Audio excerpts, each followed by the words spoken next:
Hi friends, welcome to my channel అంతరాజుస్ kitchen and tips. ఈరోజు నేను మీతో షేర్ చేసుకోబోతున్నాను టమాటా వేపిన శనగపప్పు చట్నీ. ఈ వేపిన శనగపప్పుని పుట్నాల పప్పు అని కూడా అంటారండి. ఈ చట్నీ దోశ, ఇడ్లీ, బజ్జీ ఇలాంటి అన్ని బ్రేక్ఫాస్ట్ రెసిపీస్లోకి తినడానికి బాగుంటుంది. ఈ చట్నీని ఎలా తయారు చేయాలో చూద్దాం. ముందుగా మనం చట్నీకి కావాల్సిన ఇంగ్రీడియంట్స్ని చూద్దాం. 3 టమాటాలకి 3 టేబుల్ స్పూన్ల వేపిన శనగపప్పు, 2 టేబుల్ స్పూన్ల ఆయిల్, 1 టీ స్పూన్ జీలకర్ర, సాల్ట్ టేస్ట్కి తగినంత, ఒక 4 పచ్చిమిరపకాయలు, కొద్దిగా చింతపండు. ముందుగా స్టవ్ మీద ఒక కడాయి నుంచి ఆయిల్ని వేసుకోండి. ఆయిల్ కాస్త వేడైన తర్వాత జీలకర్రను వేయండి. పచ్చిమిరపకాయలకి చాకుతో చిన్న ఘాటు పెట్టి వాటిని ఆయిల్లో యాడ్ చేసుకోండి, లేదంటే అవి తుళ్ళి మీద పడుతూ ఉంటాయి. నేను ఇక్కడ 4 పచ్చిమిరపకాయలు తీసుకున్నానండి. మీరు ఇంకా ఎక్కువ కారం తినేట్టయితే ఇంకో 3 పచ్చిమిరపకాయలని యాడ్ చేసుకోవచ్చు. ఈ పచ్చిమిర్చి ఎక్కువగా కారంగా ఉన్నాయి కాబట్టి నేను 4 మాత్రమే తీసుకున్నాను. అవి కాస్త వేగిన తర్వాత పుట్నాల పప్పుని కూడా యాడ్ చేయండి. వీటన్నిటిని కలుపుకుంటూ ఈ విధంగా వేయించుకోవాలి.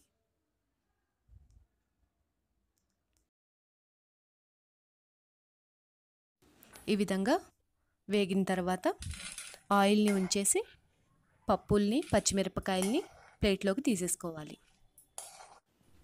ఇప్పుడు ఆ మిగిలిన ఆయిల్లో మనం ముందుగా కట్ చేసి పెట్టుకున్న టమాటాలని యాడ్ చేసుకుందాం.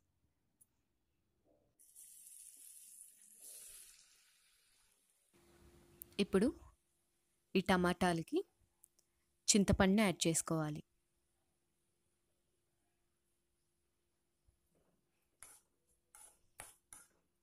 ఒక టీ స్పూన్ సాల్ట్ని యాడ్ చేసుకోవాలి.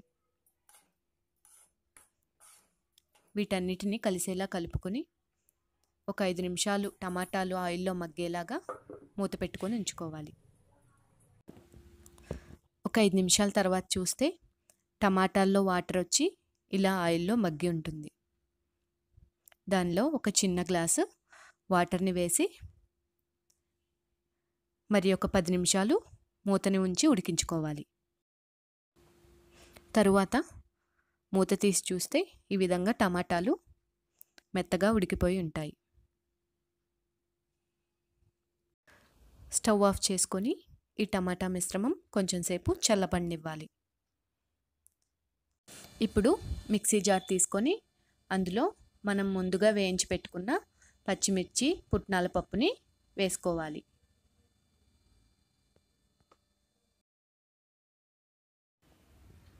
తరువాత ఉడికించి చల్లార్చుకున్న టమాటా పీసెస్ని యాడ్ చేసుకోవాలి. ఇప్పుడు మనం వీటిని మిక్సీ పట్టుకోవాలి.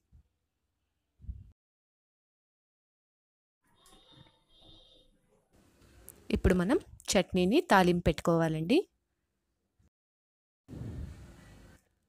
1 టీ స్పూన్ ఆయిల్ని యాడ్ చేసుకోండి. ఆయిల్ వేడైన తర్వాత 1/2 టీ స్పూన్ ఆవాల్ని వేయండి.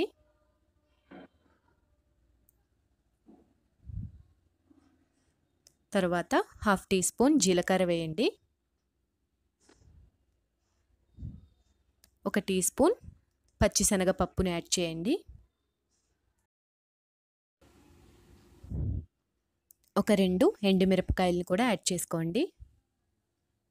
2 రెమ్మల కరివేపాకును కూడా యాడ్ చేసుకోండి. వీటన్నిటిని కలుపుకుంటూ దోరగా వేయించుకోవాలి.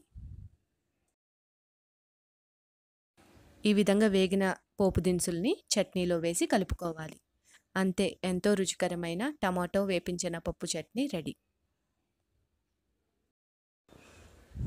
మీకు నా ఈ రెసిపీ కనుక నచ్చినట్లయితే ప్లీజ్ లైక్ చేయండి. మీ ఫ్రెండ్స్ అండ్ ఫ్యామిలీ మెంబర్స్కి షేర్ చేయండి. మరిన్ని అప్డేట్స్ కోసం మా ఛానల్ని సబ్స్క్రైబ్ చేయండి.